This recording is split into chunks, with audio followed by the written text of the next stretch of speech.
সুপ্রিয় দর্শক বন্ধুরা, আসসালামু আলাইকুম। দেশ অথবা দেশের বাইরে থেকে প্রিয় বন্ধুগণ, ঠিক এই মুহূর্তে যেখান থেকে বাস্তব জীবনের গল্প শোনার জন্য আমার সঙ্গে যুক্ত হয়েছেন আমি আপন। আর যে আপন জীবনের গল্পের 1484তম পর্বে আপনাকে প্রতিদিনের মতো স্বাগতম জানাচ্ছি। বন্ধুরা, আজ আমি আপনাকে শোনাবো রাজশাহীর ভাই মোহাম্মদ আকিব হোসেনের জীবনের কলিজা কাঁপানো এক করুণ বাস্তব জীবন কাহিনী। বন্ধুগণ, আজকের গল্পের টাইটেল মুখ লুকিয়ে 2 বছর করছি বাবার সংসার। এই গল্পটা মূলত রাজধানী ঢাকার বুকে এক নিম্ন মধ্যবিত্ত পরিবারের সুন্দরী মেয়ের সঙ্গে ঘটে যাওয়া এক চাঞ্চল্যকর হৃদয় বিদারক করুণ বাস্তব ঘটনা, যে ঘটনা আমার সঙ্গে শেয়ার করেছে তারই হাজব্যান্ড মোহাম্মদ আকিব হোসেন। হৃদয় বিদারকে করুণ গল্পটা আমি আশা করি আপনার প্রত্যেকে আমার মুখে শুরু থেকে শেষ পর্যন্ত শুনবেন এবং গল্প শেষে আকিব হোসেনকে আপনার মতো করে একটা মন্তব্য কমেন্ট বক্সে লিখবেন। ধন্যবাদ সবাইকে। সুপ্রিয় বন্ধুগণ, আসসালামু আলাইকুম। আমার নাম মোহাম্মদ আকিব হোসেন, আমার বাড়ি রাজশাহী বিভাগে। বন্ধুরা, আমি আমার জীবনের গল্পটা শুরু করার শুরুতে আপনাদেরকে আমার পরিবারের সম্বন্ধে জানিয়ে রাখি। আমার পরিবারে আমি আছি, আমার বাবা আছে, মা আছে, রয়েছে আমার দাদা দাদি সহ আমার কাকা। আমাদের পরিবারে আরও সদস্য রয়েছে, আমার বড় একটা বোন সহ ছোট 3টা ভাই। আমরা টোটাল 4 ভাই 1 বোন। আমাদের পরিবারটা রাজশাহী বিভাগের অদূরের কোনো এক অজপাড়া গাঁয়ের এক নিম্ন মধ্যবিত্ত পরিবার। আমার বাবা পেশায় একজন কৃষক। শুধুমাত্র কৃষিকাজ এবং দিন মজুরের কাজ করে আমার বাবা আমাদের পরিবারটা চালাতো। ছোটোবেলা থেকে আমি খুব মনোযোগ দিয়ে পড়াশোনা করতাম। আমার যে বড় বোন ছিল, আমার বড় বোনও আমাদের স্কুল থেকে খুব ভালো রেজাল্ট করে, কিন্তু পারিবারিক অভাব অনটনের কারণে আমরা বরাবর পড়াশোনা ঠিকঠাক মতো করাতে পারি না। খুবই অল্প বয়সে আমার বড় বোন যখন সবেমাত্র ক্লাস 7-এ পড়ে, ঠিক তখন আমার বড় বোনের বিয়ে হয়। আমাদের ওই গ্রামের মধ্যে আমার কাছে মনে হয় শুধুমাত্র একমাত্র আমার বোনেরই এত কম বয়সে বিয়ে হয়। যেই শুনেছি সেই অজরে চোখের পানি ঝরিয়েছে। একটা সবেমাত্র মেয়েটা ক্লাস 7-এ পড়ে, এই বয়সে কিভাবে আমার পরিবার আমার বোনকে বিয়ে দিল? আসলে মূলত আমার কাকাই জোর করে আমার বড় বোনকে বিয়ে দিয়ে দেয়। আসলে পারিবারিক অনেক বেশি অভাব ছিল। আমার বাবার টেনে আনতে ছিঁড়ে যেত, আব্বার পক্ষে সম্ভব হচ্ছিল না এই বোনকে আরও সামনে নিয়ে যাওয়া, যার কারণে আমার কাকাই একরকম জোর করে সবার অবাধ্য হয়ে আমার বড় বোনকে বিয়ে দিয়ে দেয়। যাই হোক, বড় বোনের বিয়ে হয়ে যাওয়ার পরে আমার আপু তখন তার শ্বশুর বাড়িতে চলে যায়। এরপর থেকে আমার আপুর বিয়ে যখন হয় তখন আমি ক্লাস 5-এ পড়ি। আপুর বিয়ে হবার পরে আমি তখন ক্লাস 6-এ যখন উঠি, তখন থেকে আমার পড়াশোনা বন্ধ করে দেওয়ার জন্য তারা একটা পায়তারা করতেছিল। আমার আব্বা আম্মা কাকা পরিবারের যারা আছে তারা সবাই সিদ্ধান্ত নিল যে আমাকে পড়াশোনা করাবে না। কিন্তু আমি ছাত্র হিসেবে খুব ভালো ছিলাম। আল্লাহর অশেষ রহমতে আমি ক্লাস 5-এ বৃত্তি পাই। ওই বৃত্তি পাওয়ার কারণে দেখা গেল যে আমাদের এলাকার অন্য যে মানুষগুলো আছে সবাই আমার বাবাকে আর কাকাকে বুঝাইলো যে আকিব তো বৃত্তি পাইছে, আমাদের স্কুল থেকে তো কোনোদিন কোনো ছেলে বৃত্তি পায় নাই, এই প্রথম যেহেতু বৃত্তিতে উত্তোলন করছে, তাহলে একটা কাজ করো, ওর পড়াশোনা বন্ধ করায়ও না, ওরে পড়াশোনা করাও এবং ওরে হাই স্কুলে ভর্তি করাও। তো আমাদের গ্রামের আরও কিছু লোকজন আছে, তারাও মোটামুটি কিছু সাহায্য সহযোগিতা করছে, টাকা পয়সা দিছে। এরপরে আমাকে ক্লাস 6-এ তখন ভর্তি করা হয়। যে স্কুলে আমার আপু পড়ছিল ওই একই স্কুলে ভর্তি করে। তা আমি ক্লাস 6-এ ভর্তি হওয়ার পর আমার শিক্ষকরা সবাই আমার আপুর নাম আমাকে চিনত। মানে আমার বড়াপুর নাম বললে সবাই তখন ওই বড়াপুর, আমি ছোট ভাই, ওই হিসাবে শিক্ষক শিক্ষিকা যারা আছে স্কুলের সবাই আমাকে খুব ভালোভাবেই আদর যত্ন করতো। এই করে আমি তখন আস্তে আস্তে করে পড়াশোনা করে সামনের দিকে যাচ্ছিলাম। মূলত আমার পড়াশোনা করতে খুব বেশি কষ্ট হচ্ছিল, কারণ পরিবার থেকে আমাকে ওভাবে সাপোর্ট দিচ্ছিল না। আমার জামা কাপড় থেকে শুরু করে বাকি সব বইপত্র কিনা, মানে কোনো কিছুতে আমি পারিবারিক কোনো ভালো সাপোর্ট পাইতেছি না। ইনারা সবসময় আমাকে এটা দিলে ওইটা দেয় না, এটা দিলে ওইটা দেয় না, এরকম একটা অভাব অনটনের মাঝে আমি তখন ক্লাস 8 পর্যন্ত উঠি। তা আমার একটা বিশ্বাস ছিল কি যে ভাই আমি ক্লাস 8-এও বৃত্তি পাবো, যেহেতু ক্লাস 5-এ বৃত্তি পাইছি, তাহলে ক্লাস 8-এ আমি বৃত্তি পাবো, ওইরকম একটা বিশ্বাস ছিল। তা আমি ক্লাস 8-এ যখন বৃত্তি পরীক্ষা দেই, দুর্ভাগ্যবশত আমি বৃত্তি পাই না। এবং বৃত্তি না পাওয়ার পরে ক্লাস 8 থেকে আমি তখন ক্লাস 9-এ উঠি, এবং 9-এ ওঠার পরে আবারও সে জোয়ার আসছে যে না, আমার আর পড়াশোনা করাবে না। মানে ক্লাস 9-এর বছরে তো একদম পারিবারিকভাবে মানে একদম তারা ফাইনালি সিদ্ধান্ত নিয়েই নিছে যে আমাকে আর পড়াশোনা করাবেই না। আমার বড় দুলাভাই আছে, আমার বড় দুলাভাইয়ের মাছের আড়ত আছে, মানে উনি আড়তে ব্যবসা করে। তা আমার ওই বড় দুলাভাইয়ের কাছে চলে যেতে হবে, আমি বড় দুলাভাইয়ের সাথে মাছের আড়তে কাজ করব। সো আমার এখানে পড়াশোনা হবে না, মানে আমার পড়াশোনা বন্ধই। দেখেন ওই মুহূর্তে আমার পড়াশোনা বন্ধ করে আমার পরিবার তখন ক্লাস 8 থেকে ক্লাস 9-এ উঠছি, ওই মুহূর্তে আমাকে তখন আমার বড় দুলাভাইয়ের বাড়িতে পাঠিয়ে দেয়। তা বড় দুলাভাইয়ের বাড়িতে পাঠিয়ে দিয়ে ওইখানে আরও দেয় আমি বড় দুলাভাইয়ের সাথে থাকবো। তো আল্লাহর কি অশেষ রহমত আর কি, ওইখানে যাওয়ার পরে আমার বড় দুলাভাইয়ের একটু মায়া লেগে যায় যে আমি সবসময় স্কুল ড্রেস পরে যাইতাম, মানে যখনই বড় দুলাভাইয়ের সঙ্গে আরও কাজে যাইতাম আমি সবসময় সাদা মানে আপনার শার্ট আর কালো প্যান্ট পরে যাইতাম। তো দুলাভাই আমার সবসময় বলতো, কিরে তুই সবসময় এরকম সাদা শার্ট কালো প্যান্ট পরে আসিস কেন, তুই তো কাজে যাইতেছিস। তো এরকম করতে করতে হয়তো দুলাভাইয়ের একটু মায়া লাগে। একদিন দুলাভাই আমার নিজে নিয়ে ক্লাস 8-এ মানে ক্লাস 9-এ ভর্তি করাই দেয় দুলাভাইয়ের এলাকার একটা স্কুলে, যে ঠিক আছে তুই তাইলে পড়াশোনা কর, যেহেতু প্রতিদিনই তুই মানে সাদা শার্ট কালো প্যান্ট পরে আসিস, তাই তুই স্কুলেই যা, যেহেতু সবসময় স্কুলের পোশাক পরেই তুই কাজে আসিস। পরে দুলাভাই আমার তখন আবার স্কুলে ভর্তি হলো ক্লাস 9-এ, এবং সেখান থেকে আমি তখন এসএসসি পরীক্ষা দিই। আলহামদুলিল্লাহ আমার এসএসসি রেজাল্ট অনেক ভালো হয়, অনেক ভালো রেজাল্ট এসএসসি পাস করি। এবং এসএসসি পাস করার পরে ওই মুহূর্তটাতে আমি তখন আমার বোনের এলাকাতে একটা কলেজে ভর্তি হই। তো দেখা গেল কি ভাই, এসএসসি পাস করার পরে আমাকে আর খুব বেশি একটা পিছনে ফিরে তাকাতে হয় নাই, কারণ এসএসসি আমি যখন পাস করে ফেলি এবং তারপরে দেখা গেল যে আমার পারিবারিকভাবে মানে মোটামুটি সবাই আমাকে সাপোর্ট করতে শুরু করে। এসএসসির পরে কলেজে উঠি এবং তখন আমি নিজে টিউশনি করি, টুকিটাকি কাজ টাজ করি, পরিবারের জন্য হেল্পফুল কাজ করি। দেখা যায় তখন সবার চোখে আমি ভালো হয়ে যাই। এবার সবাই বলতেছে না যে আকিব অনেক ভালো পড়াশোনা করছে। তো এই বলে তখন আমি ইন্টার ফার্স্ট ইয়ার থেকে যখন সেকেন্ড ইয়ারে উঠি, ওই মুহূর্তে আমার একটা মামাতো বোন আছে, মানে মামাতো বোন নাম হচ্ছে তন্নি। এই মেয়েটার জীবনটা আমার মতোই, মানে ও তখন ক্লাস 9-এ পড়তো, আমি যখন ইন্টার সেকেন্ড ইয়ারে পড়ি ও তখন ক্লাস 9-এ পড়ে। তো ওর মানে জীবনের গল্পটা আমার মতোই, মানে খুবই মেধাবী, কিন্তু পারিবারিক অভাব অনটনের কারণে ওর পড়াশোনা বন্ধ করাই দিবে, মানে মামাই পড়াশোনা বন্ধ করে দিল বলে একটা অবস্থা। এবং আমার ওই মামাতো বোন তন্নিও মাশাল্লাহ অনেকটা মেধাবী ছিল, মানে পড়াশোনার প্রতি খুব মেধা ছিল ওর। ও চাইতেছিল যে না, যে কোনোভাবেই হোক ও পড়াশোনাটা কন্টিনিউ করবে, কিন্তু ওর পরিবার থেকে পড়াশোনা করাবে না।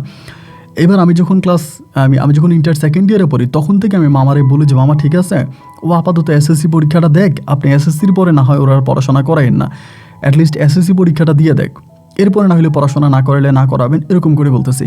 এবং আমিও টিউশনি করে 2-1 টাকা যা পাইতাম তন্নির হেল্প করতাম, যাতে অন্তত এসএসসিটা দিতে পারে।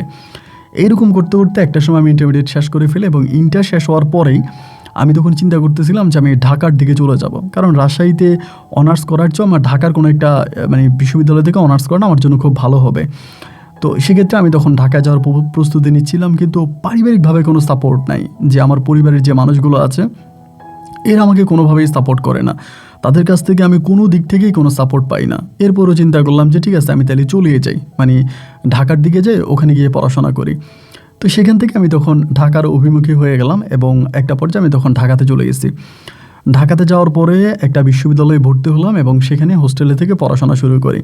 তো প্রথম দিকে আসলে আমার খুব কষ্ট হয়েছিল ভাই, কারণ ঢাকা শহরে যারা আমাদের মতো নিম্নবিত্ত পরিবারের সন্তানেরা পড়াশোনা করতে যায় আর কি, তাদের জন্য আসলে একটা বাস্তব চ্যালেঞ্জ, মানে কী যে কঠিন যা বলার মতো না।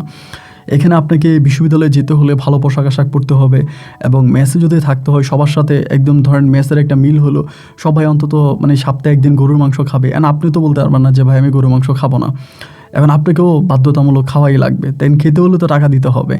আমার মতো পরিবারের মানুষগুলোর জন্য ঢাকা শহরে হোস্টেলে থেকে পড়াশোনা করা বা মেসে থেকে পড়াশোনা করা, এটা আসলে একটা আমার কাছে মনে হচ্ছে খুব কষ্টকর একটা বিষয় ছিল। তারপরেও আমি মোটামুটি পড়াশোনা চালিয়ে যাব ওরকম একটা প্রস্তুতি নিয়ে আমি আমার মতো করে পড়াশোনা করতেছি।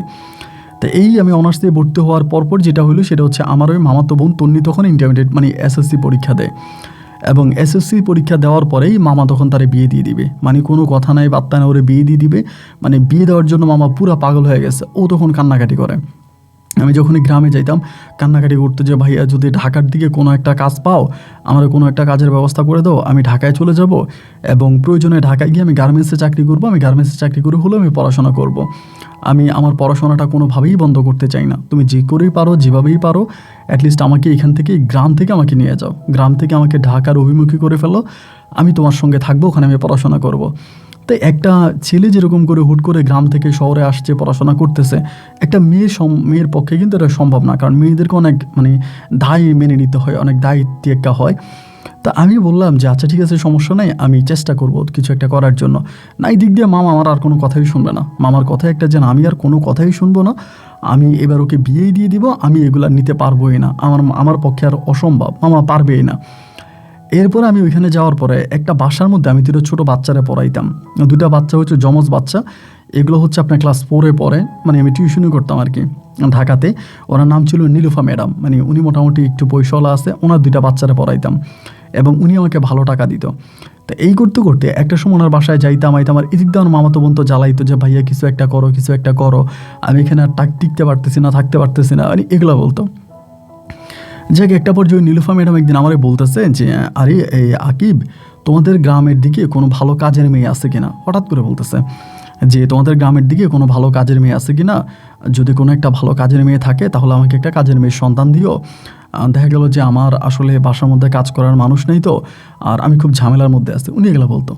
পরে আমি বললাম যে দেখেন আসলে আমার জানা মতো তো ওরকম কোনো কাজের মেয়ে নাই, তারপরেও আমি চেষ্টা করবো, দেখি পাওয়া যায় কেন। তো উনি আমাকে সবসময় বলতো। এই করতে করতে হঠাৎ করে আমার মাথায় একটা আইডিয়া আসছে ভাই। আইডিয়াটা এরকম, আমি চিন্তা করলাম আমার মামাতো বোন তুন্নি তো আমাকে সবসময় বলে যে কোনো একটা কাজের সন্ধান ওকে করে দেওয়ার জন্য, আর যদি ধরেন ও তো এসএসসি পাস করছে, আমি যদি ম্যাডামরে বুঝিয়ে বলি, নীলুফা ম্যাডাম আর কি, উনি তো খুব ভালো মানুষ, মানে অন্তত হৃদয়বান একজন মানুষ। তো আমি চিন্তা করলাম ওনার যদি বুঝিয়ে বলি যে আমার মামাতো বোনটার আমি নিয়ে আসি, এতে আপনার 2টো উপকার হবে, আপনার বাচ্চাগুলোকে পড়াবে যেহেতু এসএসসি পাস করছে, এবং আপনার বাসায় টুকি রেখে কাজও করবে, এবং আপনাদেরকে একটা কলেজে ভর্তি করাই দিবেন। এইটা বললে হয়তো উনি রাজি হতে পারে। এটা চিন্তা ভাবনা করেই একদিন আমি মোটামুটি ওনাকে মানে বললাম আর কি, নিজের ভিতরে একটু সাহস নিয়ে বললাম যে আন্টি, যদি এই কাজটা করেন তাহলে আমি ওনাকে আন্টিয়ে ডাকতাম আর কি, আমার বয়সের প্রায় আমার সমবয়সী বা একটু বড় হবে, বাট আমি ওনাকে আন্টি ডাকতাম। তাই আমি বললাম যে আন্টি দেখেন, এমন এমন ঘটনা, যদি আপনি রাজি থাকেন আর কি, যদি আপনার মনে চায় তাহলে আপনি এই কাজটা করতে পারেন। আমার মামাতো বোন আছে, নাম হচ্ছে তন্নি, এবং ও দেখতে শুনতে মাশাআল্লাহ অনেক সুন্দর, ভালো, এবং এসএসসি পরীক্ষা দিয়েছে, এসএসসিতেও খুব ভালো রেজাল্ট করছে, কিন্তু পারিবারিক অবস্থাটা খুব ভালো না হওয়ার কারণে ওর পরিবার ওকে বিয়ে দিয়ে দিবে। তো সবসময় আমাকে জ্বালাইতেছে যে কোনো একটা কাজের সন্ধান করে দেওয়ার জন্য ঢাকায় এসে পড়াশোনা করবে। তো আমি তো আপনার 2টা বাচ্চাকে পড়াই এবং সেখানে আপনি আমাকে অনেক ভালো টাকাই দেন, তো আমি চাচ্ছি কি ওকে আমি আপনার বাসায় এনে দিই, এবং এনে দেওয়ার পরে আপনার 2টা বাচ্চাকেও পড়াবে, আপনাকে কাজেও হেল্প করবে, শুধু আপনি কষ্ট করে তার একটা কলেজে ভর্তি করাই দিবেন। তো উনি তখন বলতেছে যে আল্লাহ, কলেজে ভর্তি করাই দিলে তো ও সকাল থেকে বিকাল পর্যন্ত কলেজেই থাকবে, এবং ও যদি সকাল থেকে বিকাল পর্যন্ত কলেজেই থাকে, আমার বাসায় কাজ করবে কে, আর আমার বাচ্চাদেরকে পড়াবে কে? পরে আমি বললাম যে না, ও প্রতিদিন কলেজে যাবে না, হয়তো মাঝে মাঝে যাবে, বাট আপনার বাসাও পার্মানেন্টলি কাজই করবে, আপনি যদি আমাকে অনুমতি দেন আমি ওকে আনবো। তো উনি একটু চুপচাপ থেকে আমাকে বললো যে না ঠিক আছে, ওকে সমস্যা নাই, তাহলে আনো, আগে দেখি কী করা যায়। তারপর আমি কী করলাম, বাড়ি থেকে মোটামুটি মানে ঢাকা থেকে বাড়িতে গেছি। বাড়িতে যাওয়ার পর চিন্তা করতেছি এই কথা তো মামাকে শোনানোই যাবে না, কারণ মামাকে শুনলে তো মামা পুরো বাড়ি মাথায় করে নিবে, মামা এটা কোনোভাবেই মানবে না, আর আমার পরিবারের কাউকে বললে তারাও এটা অ্যাকসেপ্ট করবে না, কারণ অলরেডি তন্নির জন্য খুব ভালো ভালো বিয়ের প্রপোজাল আসতেছে। ও লম্বা ছিল, যথেষ্ট ফর্সা ছিল, চেহারায় অনেক মায়া ছিল, যার কারণে দেখা যায় যে ভালো ভালো বিয়ের প্রপোজালগুলো আসতেছিল খুব ভালো ভালো পর্যায়ে। তো এখন মামিও তারাও চিন্তা ভাবনা করতেছে বিয়ে দিয়ে দিবে, মেয়ে গ্রামের মেয়ে তো, যত তাড়াতাড়ি বিয়ে দেওয়া যায় ততই পরিবারের জন্য মঙ্গল, তারা এটাই মনে করে। এখন আমি গ্রামে গিয়ে মোটামুটি চিন্তার ভিতরে পড়ে গেলাম, আল্লাহ এখন আমি কী করব, কেমনি কী করব কোনোটাই আসলে মাথার মধ্যে আসতেছিল না।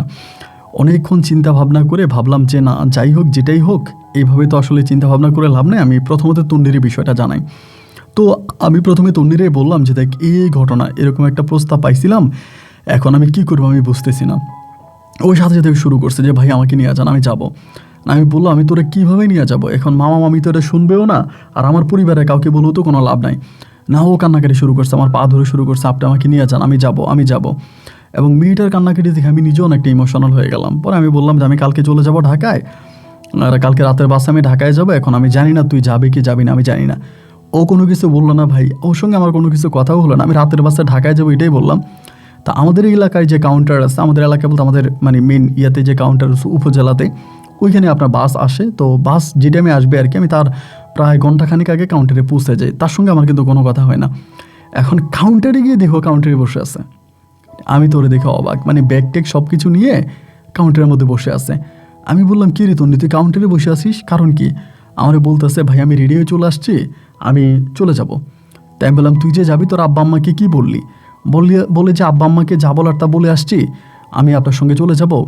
ওর সঙ্গে কথা বলতে বলতে ওই দিন হলো কি, আবার বাসটা 20 মিনিট আগে চলে আসছে ভাই, যে বাস আসার কথা 20 মিনিট পরে, ওটা 20 মিনিট আগে চলে আসছে। তো তখন তো আবার বাসের সিরিয়াল ছিল, আপনার হয়তো রাতের বেলা একটা বাসই যাবে, এখন কিন্তু অ্যাভেলেবেল, ওই সময় অ্যাভেলেবেল ছিল না। এখন তখন হলো কেউ আমার বলতেছে যে উঠেন উঠেন, মানে তাড়াহুড়ো করে আমার নিয়ে বাসে উঠে গেছে। এখন বাসে উঠে যাওয়ার পরে আমি ওরে বললাম, তুই যে রওনা দিলি এখন কি বলে, মানে কি মনে করে কীভাবে তুই যাচ্ছিস, এখন আমি কি করবো আমি বুঝতেছি না। এই সঙ্গে কথা বলার মাঝেই তখন আমার মামা আমাকে ফোন দেওয়া শুরু করছে। ওই টাইমটাতেই মামা ফোন দিতে আসে, তখন আমার একটা বাটনের ফোন ছিল, বাটনের একটা ফোন ইউজ করতাম। এখন মামা যখন ফোন দেওয়া শুরু করছে আমার নিচে, মানে আমি তো শেষ। আমি বললাম, তন্নি মামাকে ফোন দিতেছে, তুই এখন কী করবো? ও বলে, দেন ফোনটা দেন। এই কথা বলে ও তখন মোবাইল ফোনটা আমার কাছ থেকে টান দিয়ে নিয়ে গেল, এবং টান দিয়ে নিয়ে মামারে বলতেছে যে ডিরেক্টলি বলতেছে যে আব্বু, তোমাকে যেটা বলা হয় নাই সেটাই আজকে আমি তোমাকে বলি। আমি মূলত আকিব ভাইকে পছন্দ করি এবং আকিব ভাইয়ের প্রতি আমার অনেক ইমোশন ভালোবাসা, যার জন্য আমি আকিব ভাইয়ের সঙ্গে পালিয়ে চলে যাচ্ছি। আমি ওর কাছ থেকে মোবাইলটা টান দিয়ে নেওয়ার আগেও তখন ফোনটা বন্ধ করে দেয়। আমি বললাম, এটা কী বললি তুই, এটা তুই কী বললি? ও আমারে বলতেছে, আমি জানি না কী বলছি। আমি বললাম, আরে জানি না মানে, এখন তো তুই পুরো বাসা আগুন লাগাই দিলি, এখন তো মামা আমার বাসায় গিয়ে পুরো বাসা তন্ন তন্ন করে ফেলবে, আম্মার সাথে ঝামেলা করবে, এটা তুই কী করলি আমারে বলতো? ও বলতেছে, আচ্ছা আমি একটা যুবতী মেয়ে, আপনার সঙ্গে চলে যাচ্ছি, আপনি আমাকে না হয় ওখানে একটা কাজ দিবেন বা পড়াশোনা করাবেন, এটা কি আমার পরিবার বুঝবে? এটা কি আমার গ্রামের কোনো মানুষ বুঝবে? সবাই তো একটা জিনিসে জানবে আমি আপনার সঙ্গে পালিয়ে যাচ্ছি, তার মানে আমাদের প্রেম ভালোবাসা আছে। মানুষ যেটা জানবে সেটা আমি আবার ঢোল পিটায় সবাই জানাই দিলাম। আমি বললাম, না তন্নি, এটা তুই একদমই ঠিক করিস নাই, এবং এভাবে করাটা তোর একেবারেই ঠিক হয়নি, এটা মানে বেশ অনুচিত একটা কাজ করছিস তুই। না না না, এইটা আমার দৃষ্টিতে বা আমার মন যেটা বলতেছে যে না, এই কাজটা তুই অ্যাটলিস্ট ভালো করিস নাই। ও তখন বলতেছে, আমি জানি না আমি কি করছি না করছি, আমি এগুলো কিছুই জানি না, আমার কোনো কিছুই মাথায় আসতেছে না, এখন আমি যেটা বলছি এটাই, যা আর কোনো কথা নেই, আপনি আর কোনো কিছু বললেন না। এইবার দুজনে মিললাম এবং তখন একটা রেস্টুরেন্টে বাস থামি, আমরা খাওয়া দাওয়া করে আবারও বাসে উঠি, বাস আবারও তার গন্তব্যের উদ্দেশ্যে যাচ্ছে। তো বাসের মধ্যে বসে আছি, আরও মানে খুবই আনমনা হয়ে বসে আছে। আমি বললাম, কি করবি তুই এখন? তুই যে আমারে যা বললি, তুই কি সত্যি আমারে বিয়ে করবি? ও আমারে বলে, হ্যাঁ করবো, আপনার মতো একটা সুন্দর ছেলে পাইলে জীবনে আর কী লাগে বলেন। আমি ওর সঙ্গে দুষ্টামি করতেছি এবং করতে করতে একটা সময় আমরা ঢাকায় পৌঁছে যাই, এবং ঢাকায় পৌঁছানোর পরে তখন তো আমি মেসে থাকি, আমি তো ডিরেক্টলি মেসে যেতে পারবো না, তখন প্রায় 9টা 9:30 বেজে যায়। পরে ওই আন্টিরে ফোন দিলাম, মানে নীলুপ আন্টিরে ফোন করে বললাম যে আন্টি এমন এমন ঘটনা, আমি তো আমার কাজিনকে নিয়ে আসছিলাম। উনি বলে, হ্যাঁ আমার বাসায় নিয়ে আসো। পরে ওরে সব কিছু আমি ওই বাসের মধ্যে বুঝিয়ে বলছি যে কাজটা এরকম এরকম হবে, ও রাজি আছে। পরে আন্টির বাসায় গেলাম, এবং বাসায় যাওয়ার পরে যথারীতি আন্টি তো ওকে দেখে অনেক খুশি। আন্টি বলতেছে, বাড়িতে মেয়েটা তো অনেক মিষ্টি আছে, অনেক লক্ষ্মী আছে, আচ্ছা কোনো সমস্যা নেই, আমার বাসায় তাহলে আমাকে রেখে দিব। এই আন্টি তখন ওকে আমার বাসায় রেখে দিল, এবং মানে ওনার বাসায় রেখে দিল। রেখে দেওয়ার পরে আমি বললাম, আন্টি আমি এখন চলে যাই। বলে, আচ্ছা ঠিক আছে তুমি যাও, তুমি রাতে আইসো, আমি কথা বলবো। তো ওর কাছে তো কোনো মোবাইল ফোন টোন কিছুই নাই। আমি বললাম, তন্নি তোর কাছে তো ফোন নাই, যদি ইমিডিয়েটলি আমাকে ফোন দেওয়া লাগে তাহলে আন্টির মোবাইল থেকে আমাকে ফোন দিস। বলে, আচ্ছা ঠিক আছে ভাইয়া যাও। এটা বলার পর আমি তখন চলে আসতেছি, এই বাসা থেকে বেরোয়ার সঙ্গে সঙ্গে মোবাইল ওপেন করলাম। আরে বাপরে বাপ, ফোন দিতেছে আমার মা, আমার আব্বা, এরপর আমার বড় আপু, দুলাভাই, এর মাঝে মামা মামি, মানে প্রচুর ফোন আসতেছে। আমি তখন কী করবো বুঝতে পারতেছিলাম না। তো একটা সময় তখন ফোন রিসিভ করছি, রিসিভ করার পরে প্রথমে আমি মায়ের ফোনটা রিসিভ করছি। এখন মা আমারে বলতেছে যে তন্নি কই, ডিরেক্টলি আমারে বলে। আমি বললাম, মা তন্নিরে আসলে মূলত ঢাকাতে একটা মানে কলেজে ভর্তি করাই দিছি, আর ওইখানে পড়াশোনা করবে। আম্মা আমারে বলে, খুব গালাগালি করতেছে, এটা তুই কীভাবে করলি? তন্নি তো কোনো ছেলে না, তো একটা মেয়ে, তুই কেমনি বাড়ি থেকে পালায় নিয়ে গেলে? তোর বিবেককে একটাবার বাধা দিল না? তুই কি তোর মামার কথা একটাবার চিন্তা করিস নাই? তোর মামা এলাকাতে মান সম্মান কীভাবে রাখবে, কেমনি মুখ দেখাবে? আমি বললাম যে দেখেন আসলে মানে কিছু তো করার নাই, ও আসতে চাচ্ছে, আমি ওকে নিয়ে আসছি। এই মার সঙ্গে কথাবার্তা বলে লাইনটা কাটছে, মামা ফোন দিচ্ছে, মামারে কিছু বলার আগেও উনি গালাগালি, তুই আমার মেয়েরই দিয়েছে। মানে ইতিমধ্যে মামাও খবর পেয়ে গেছে যে মানে মামা তন্নি তো বলেই দিছে, আর তার ভিতর মামা আরও আমাদের বাড়িতে গেছে, বিষয়টা আরও ভালো করে মামা পর্যবেক্ষণ করছে, জানছে। এবার জানার পরে মামা আমার খুব গালাগালি করতেছে ফোনের মধ্যে। এখনও সময় আছে, তন্নি যদি দিয়ে যা, আমি তোর কাছে অনুরোধ করে বলতেছি, এটা ভালো হবে না, খুব খারাপ হবে, এই সেই। যাই হোক, আমি আর মানে মোবাইল ফোনই আর ইউজ করলাম না। আমি ইউজ করলাম না, তো ফোন আর ধরলামই না। এরা ফোন দিতেছে, ওরা তো আমার লোকেশন জানে না যে আমি অ্যাকচুয়ালি ঢাকায় কোন বিশ্ববিদ্যালয়ে পড়ি বা কোথায় থাকি, ওইটা তো আর আমার পরিবার বা মামা আত্মীয় স্বজন তারা আসলে কেউই জানে না। যার কারণে দেখা গেল যে ওরা আসলে আমার লোকেশনটা ট্রেস করতে পারে নাই। এবার আমি আমার মতো করে সময় কাটাইতেছি, প্রতিদিন মানে মাঝে মাঝে ওই বাসার মধ্যে যাচ্ছি, তন্নির সঙ্গে ঘুরতেছি ফিরতেছি, এবং আস্তে আস্তে করে ভাই কেন জানি এই তন্নির প্রতি আমার এক ধরনের একটা ইমোশনও জাগতেছে। মানে এক ধরনের একটা মায়া বলেন বা ভালোবাসা বলেন, যাই বলেন, এগুলো জাগতেছে। ওরা নিয়ে মাঝে মাঝে এখানে সেখানে ঘুরি, এবং ও বুঝে, আবার ও দুষ্টুমি করে আমাকে জামাই বলে ডাকে। মানে আমারে বলে, বাসাতে তো জেনেই গেছে যে আমি তোমার সঙ্গে পালায় আসছি, সো তুমি তো আমার এখন হাজব্যান্ড, আমাকে জামাই বলে ডাকে। মানে মোটামুটি দুজনের মাঝে এক ধরনের একটা সম্পর্কই তখন শুরু হয়, যেটাকে আপনি প্রেম ভালোবাসা এক কথায় বলতেই পারেন। এরপরে যেটা হইলো যে এরকম করে সময়গুলো সামনের দিকে যাচ্ছে, যেতে যেতে তখনও ইন্টারে ভর্তি করাইছি। ইন্টার ফার্স্ট ইয়ার থেকে সেকেন্ড ইয়ারে উঠছে। তো ইন্টার সেকেন্ড ইয়ার ওঠার পরে একদিন হলো কি, হঠাৎ করে মানে ওই নীলুফানটি বাজার করে আসতেছিল, মানে ওনাদের এলাকায় যে বাজার আছে সে বাজার থেকে আসতেছিল, এবং এই সময়ের ভিতরে হঠাৎ করে ওনাকে একটা মাইক্রোবাসে ধাক্কা মারে, কঠিনভাবে ধাক্কা মারে, এবং ধাক্কা লাগার পরে ওনার পায়ের উপর দিয়ে মাইক্রোবাসটা উঠে যায়, মানে মাইক্রোবাসের চাকাটা উঠে যায়, এবং খুব গুরুতরভাবে আক্রান্ত হয়। তো তন্নির কাছে তো বাসায় কোনো ফোন নাই, ও তো আর আমাকে বলতে পারে নাই। তো ওই বাসার পাশের একটা মহিলা আমাকে মাঝে মাঝে ফোন দিত আর কি। আমি প্রথমে ওই মহিলাটার বাচ্চারাই পড়াইতাম, পরে ওইটার আর পড়াইলাম না, ওই নীলুফান্টির মেয়েদেরকে পড়াইতাম। ওই মহিলা আমাকে ফোন দিছে, ফোন দিয়ে আমারে বলতেছে যে আকিব, খবর কি পাইছো? আমি বললাম কি? বলে তুমি যে মানে তোমার কাজিনকে যে বাসায় দিয়ে গেছো, ওই বাসার মহিলা তো গাড়ি অ্যাক্সিডেন্ট করছে হঠাৎ করে। আমি বললাম কি বলেন আপনি, এখন কোথায়? বলে মেডিকেলে। আমি তখন তাড়াহুড়ো করে, আমি তখন মানে বিশ্ববিদ্যালয় থেকে আমাদের বের হইতেছিলাম, তো বেরিয়ে আমি তখন ডিরেক্টলি হচ্ছে বাসায় চলে আসছে। আইসা দেখেছি তন্নি বাসায়, এবং আরও অবাক করার বিষয় হচ্ছে মানে তন্নি বাসায় কান্নাকাটি করতেছে, ও চিৎকার চেঁচামেচি শুরু করেছে, কারণ তো কাউরে চিনি না, আমি কোথা থেকে এটাও জানি না। ও আসছে একরকম 1 বছর হয়েছে, তা 1 বছর হলেও কিন্তু বাসা থেকে বের হতো না, সবসময় বাসার মধ্যেই থাকতো, খুব বেশি প্রয়োজন ছাড়া বাসা বাইরে যাইতো না, ও বাসার গেট পর্যন্তও চিনে না।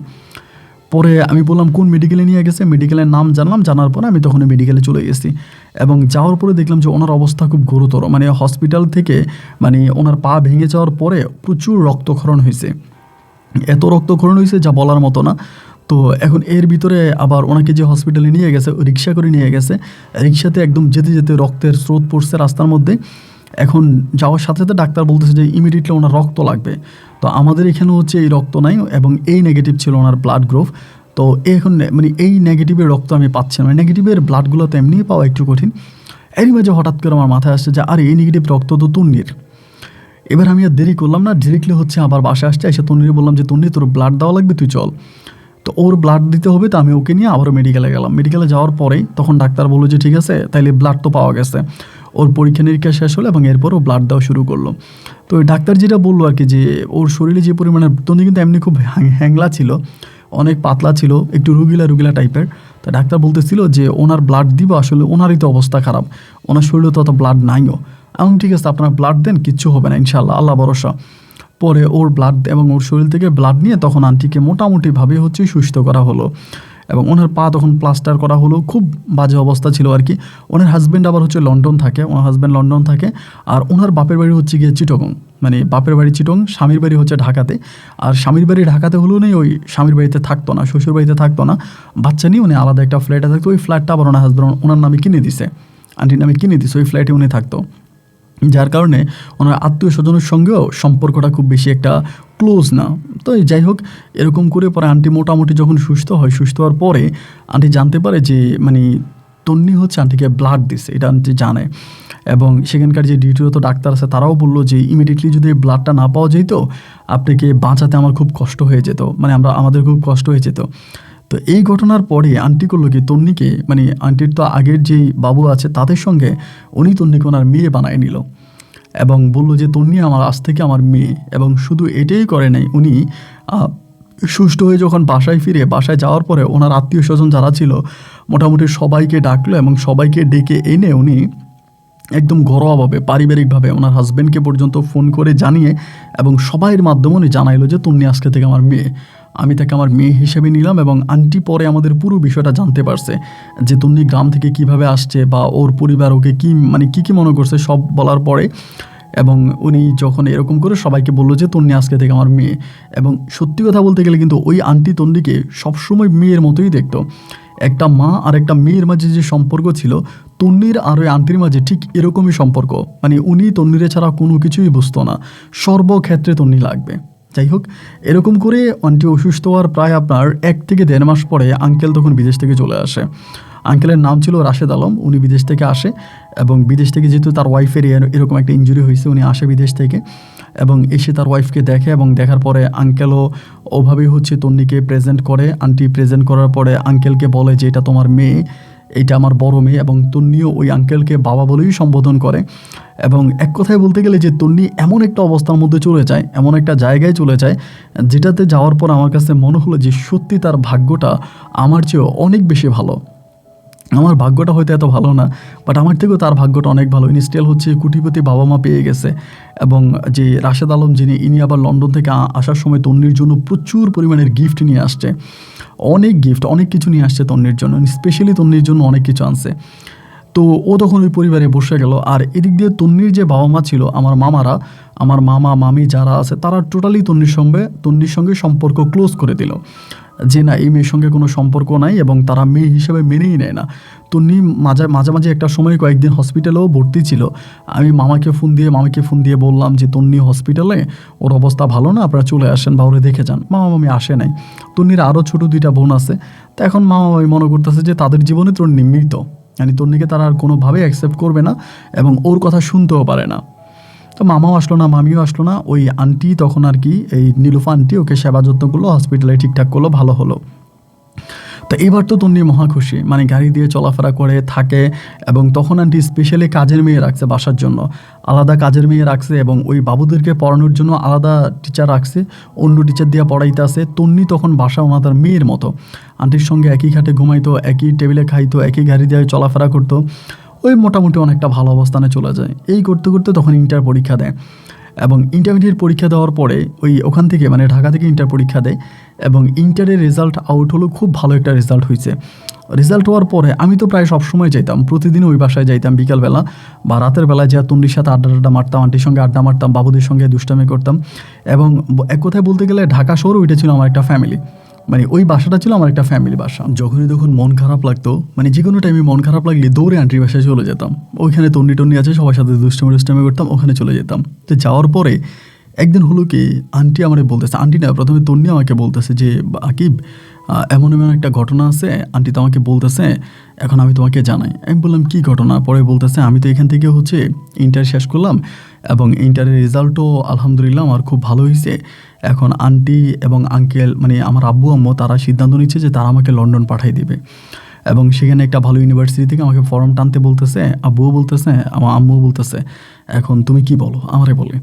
তো এইটা যখন আমাকে বললো, আমি তখন চিন্তা করলাম যে প্রথম থেকে তো হচ্ছে গিয়ে ওর পারিবারিক অবস্থা খুবই খারাপ, মানে একেবারে নিম্নবিত্ত। তার উপরে মামা মামি তো ওকে মেনেই নেয়, মানে ওর কথা শুনতেই পারে না, টোটালি ওরা ওকে অ্যাকসেপ্টই করে নাই। এবং আমারও অবস্থাটা খুব ভালো না, আমি এখনও একরকম পড়াশোনা করতেছি, এখনও কোনো চাকরি বাকরি পাই নাই, এবং ববুঘুরের মতো ঘুরতেছি। তো তার উপরে যদি ওর একটা ভালো অবস্থা হয়, যদি লন্ডনে চলে যেতে পারে, স্টুডেন্ট বিষয় ওখানে গিয়ে যদি একটা ভালো কিছু করতে পারে, তাহলে তোর ফ্যামিলির জন্য ভালো, এবং নিতান্ত আমার জন্যও ভালো। এটা মনে করে আমি তখন বললাম যে ঠিক আছে, এটা খারাপ কোনো কথা না, তাহলে এটা তুই অ্যাকসেপ্ট করে নে। ও আমারে বলতেছে যে না, আমার খুব খারাপ লাগে, ওখানে চিনি না, জানি না কোথায় থাকবো, কি করব, আমি তো কোনো কিছুই বুঝতেছি না। আমি তখন বললাম, আরে না, এটা আসলে তেমন কোনো বিষয়ই না, ওখানে তো অনেক স্টুডেন্টই আছে যারা বিভিন্ন দেশের স্টুডেন্টরা আছে, ওরা পড়াশোনা করবে, ওদের সঙ্গে থাকবি, পড়াশোনা করবি, এইটা এতটা হার্ড কোনো বিষয় না, তুই যা। তা এরকম করে যখন খুব ভালোভাবে বুঝিয়ে বললাম, এবং একটা পর্যায়ে তখন বললো যে ঠিক আছে, ও যাবে, মানে যাওয়ার জন্য প্রস্তুতি নিল। তো ও যখন লন্ডনে চলে যাবে স্টুডেন্ট বিষয়ে, আমি তখনও ওর আব্বা আম্মাকে জানাইলাম যে তন্নিতে এমন চলে যাচ্ছে, ও লন্ডনে গিয়ে পড়াশোনা করবে, ওই ঢাকাতে যারা ওকে সন্তান ডাকছে বা ও যাদেরকে মা বাবা ডাকছে, এরা হচ্ছে তন্নিকে লন্ডন নিয়ে যাচ্ছে অনেক পড়াশোনার উদ্দেশ্যে। ওর বাবা মাও একই কথা বলতেছে যে না, তখনও তারা, মানে তন্নি কী করছে না করছে, তখনও তারা আর তন্নিকে অ্যাকসেপ্ট করে না বা তন্নির কথা শুনতেই পারে না। পরে আমি বললাম যে বাদ দে, এইসব চিন্তা করে লাভ নাই, তুই যেহেতু যাবি তাহলে তুই যা, ওখানে যা, ওখানে গিয়ে তুই পড়াশোনা কর। তো ওর যে কাগজপত্রগুলো, আমি ওই আঙ্কেলের সঙ্গে ফোনে কথা বলি, মানে রাশেদ আলমের সঙ্গে, উনি আমাকে ফোনে বলে দেয় যে তুমি এই ডকুমেন্ট আনো, ওই ডকুমেন্ট আনো, এটা করো, ওইটা করো, মানে যে ডকুমেন্টগুলোর কথা বলে, আমি সেই ডকুমেন্টগুলো আস্তে আস্তে করে ঠিকঠাক করতেছি। মোটামুটি ডকুমেন্টগুলো সব কিছু ঠিকঠাক করলাম, করার পরে দেন হচ্ছে ওর মানে কাগজপত্র ঠিকঠাক হয়ে গেল, ও তখন চলে যাবে। এখনও যাওয়ার আগে খুব কান্নাকাটি করতেছে যে আমি একটাবার বাড়িতে যাব, এবং বাড়িতে গিয়ে আব্বা আম্মার সঙ্গে লাস্টবারের মতো একটু দেখা করে আসবো। তখন ওর ফ্লাইট হচ্ছে 2 দিন পরে, 2 দিন আগে ওইটা বলতেছে। তখন আমি বললাম যে দেখো, তুমি এখন মানে 2 দিন পরেই তোমার ফ্লাইট, এখন তুমি যাবা তোমার আব্বা আম্মার সঙ্গে কথা বলার জন্য, এটা বিপরীত হয়ে যেতে পারে।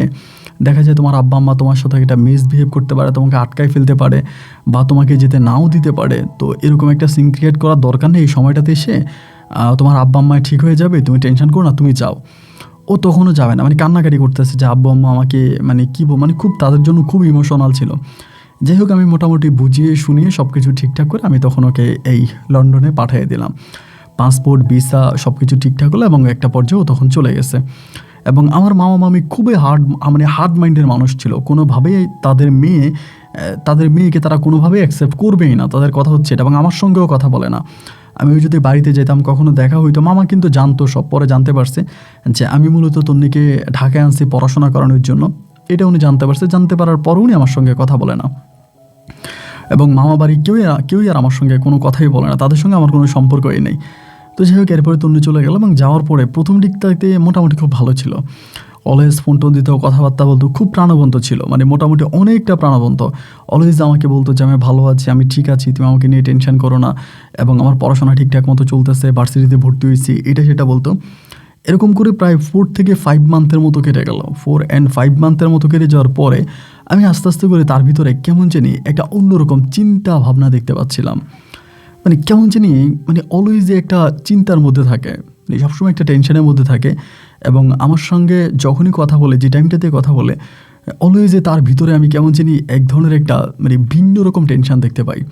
তা আমি ওকে জিজ্ঞেস করি, কী হয়েছে, তুমি সবসময় এরকম চিন্তা ভাবনা করো, কী নিয়ে, কী হয়েছে আমাকে বলো। ও আসলে কোনো কিছুই বলতে চায় না। আমি যতভাবেই জিজ্ঞেস করি, যেভাবেই জিজ্ঞেস করি যে আমার কাছে সব কথা সত্যি কথা বলো, যে কী হয়েছে আসলে, তুমি কী নিয়ে টেনশন করতেছো, এত টেনশন, এত ডিপ্রেশন কী নিয়ে আমাকে বলো, আমি একটু শুনি। না, ও কোনোভাবে আমাকে কিছুই বলবে না, আমাকে কিছু বলবেও না। এবং সারাক্ষণই কেমন যেন একটা ঘুমরা একটা ভাব নিয়ে থাকে। আমি ফোন করলে আমার সঙ্গে কথা বলে, হয়তো 1 মিনিট 2 মিনিট কথা বলে কোলে কেটে দেয়, মানে নিজ থেকে আমার সঙ্গে কথা বলতে চায় না। এবং মানে কেমন যেন একটু হয়ে যেত। ওটা তো আসলে লন্ডন, সেখানে তো আর আমার পরিচিত কেউ নেই। ঢাকায় থাকলে আমি হয়তো যাইতাম, ওর সঙ্গে কথা বলতাম, কী হয়েছে, কেন এরকম করতেছো, আমার কাছে বলো, আমি জানতে পারতাম। কিন্তু সেখানে তো আমি যেতে পারি না, জানতে পারি না। দিন যত সামনের দিকে যাচ্ছে, ও মানসিকভাবে ঠিক ততটাই ভেঙে পড়তেছে। ওর মুখে কোনো হাসি দেখি না, কোনো আনন্দ দেখি না, কোনো উচ্ছ্বাস দেখি না, মানে কোনো কিছুই নেই। কেমন যিনি একটা অন্য টাইপের একটা মানুষ হয়ে গেছে, অন্য গ্রহের একটা মানুষ হয়ে গেছে। নিজের ভিতরে নিজেকেও মানে কেমন জানি ইমোশন যা ছিল সবই যেন ও কেমন করে খুন করতেছে। তো আমি তখন নীলুফ আন্টির সঙ্গে কথা বলি। আমি বলি, আন্টি আসলে তন্নি তো এরকম হঠাৎ করে হয়ে যাচ্ছে, আপনার কাছে কী মনে হয়? উনি বলে, না, ও তো আমার সঙ্গে যখন কথা বলে তখন তো ঠিকই বলে।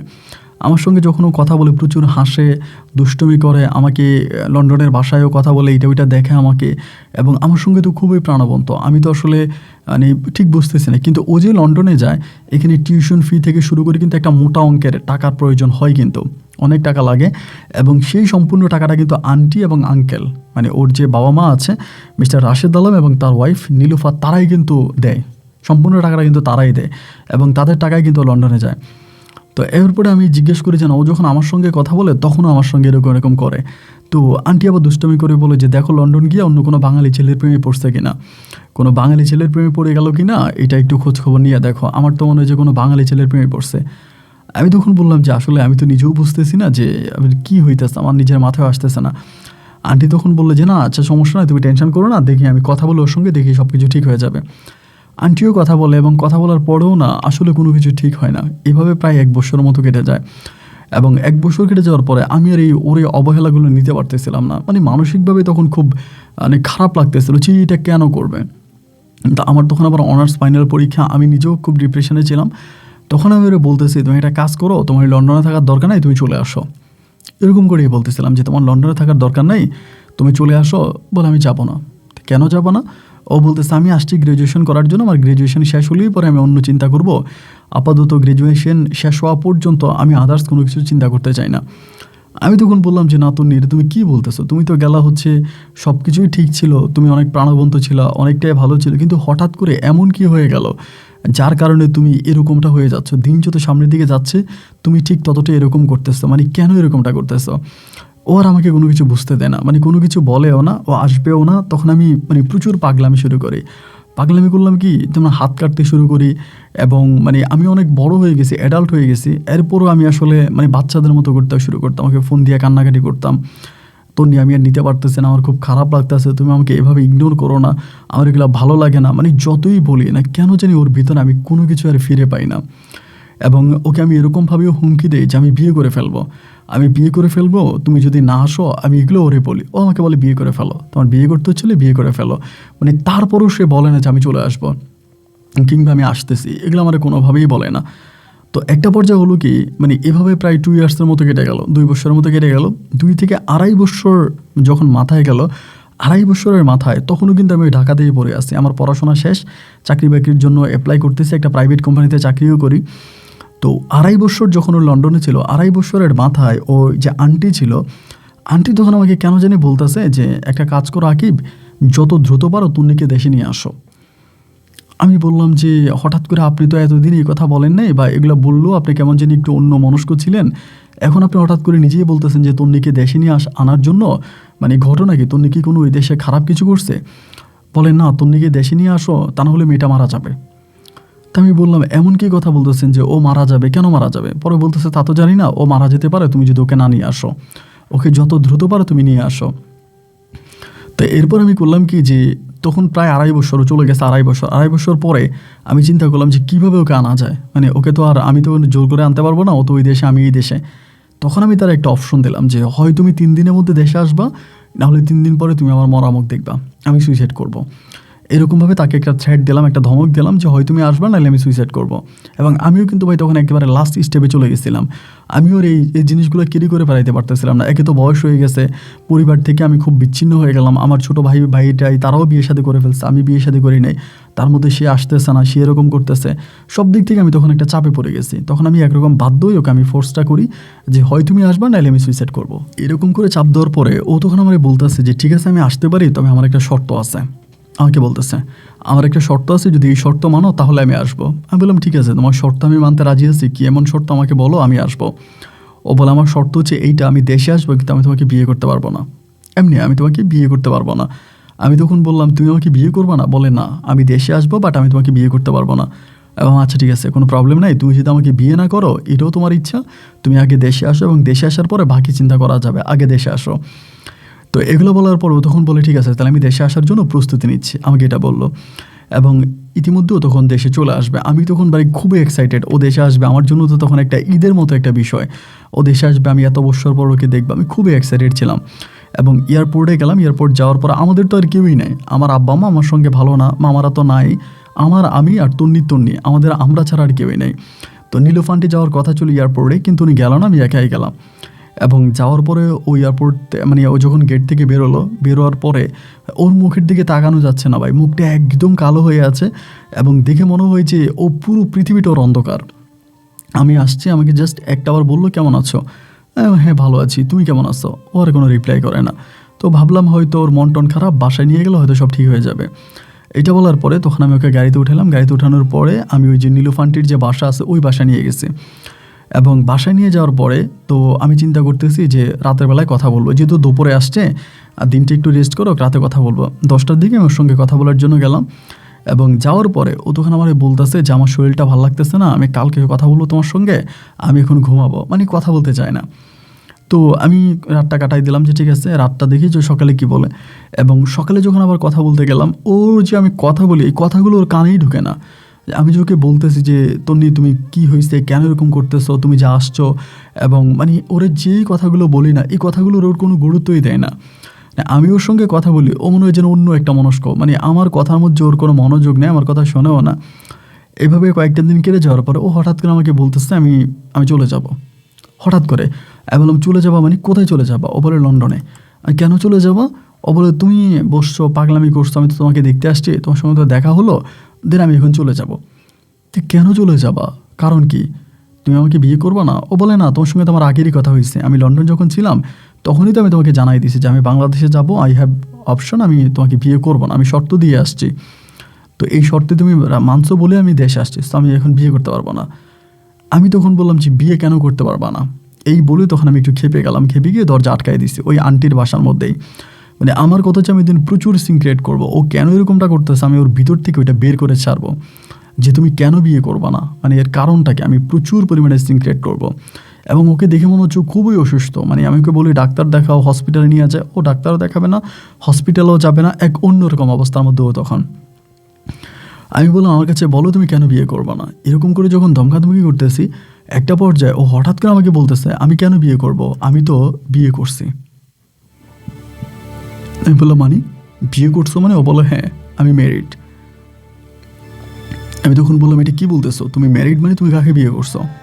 ও নিচের দিকে তাকায় আসছে। আমি বললাম তন্নি আমার দিকে তাকায় কথা বলো, তুমি কাকে বিয়ে করছো? পরে বলতেছে রাশেদ আলমকে। আমি বললাম রাশেদ আলম কে? আমি কিন্তু তখনও জানি না যে ও এত বড় একটা কাজ করে ফেলছে। আর তুমি রাশেদ আলমকে বিয়ে করছো? কোন রাশেদ আলমকে? পরে কিচ্ছু বলে না। আমি বললাম তন্নি তুমি কোন রাশেদ আলমকে বিয়ে করছো? পরে বলে রাশেদ আলম তো একজনই আছে। তো দুইজন না, একজনই আছে তাই না, যে আমাকে লন্ডনে নিয়ে গেছে আমি তাকেই বিয়ে করছি। আমি বললাম সে না তোমার বাবা, তুমি না তাকে বাবা করে ডাকতা, সে না তোমাকে মেয়ে ডাকছে, তুমি না তাকে বাবা ডাকো? ও বলে হ্যাঁ আমি মুখ লুকিয়ে 2 বছর ওই বাবার সঙ্গে সংসার করেছি এবং আবারও করবো, আমি যাচ্ছি। আমি ওরে বললাম এটা তুমি কি বলতেছো, তোমার সঙ্গে আমার এত কথা হলো, আমি সারাক্ষণই তোমার সঙ্গে কথা বলতাম, তুমি কোনোদিন আমাকে একটা বারের জন্য এটা জানাইলে না, একটা বারের জন্য তুমি এটা বললে না, আমাকে বলা কি তোমার প্রয়োজন ছিল না? ও তখন কিচ্ছু বলে না, একদম চুপ করে আছে। আমি বললাম তুমি যেটা বললা এটা কি নীলুফা আন্টি জানে? ও বলে আমি জানি না উনি জানে কিনা। আমি বললাম তার মানে তুমি কি এখন আবার ওনার কাছে যাচ্ছ ওনার সঙ্গে সংসার করার জন্য? ও বলে হ্যাঁ। আমি বললাম তন্নি তুমি যা বলতেছো তা ভেবে চিন্তে বলতেছো তো?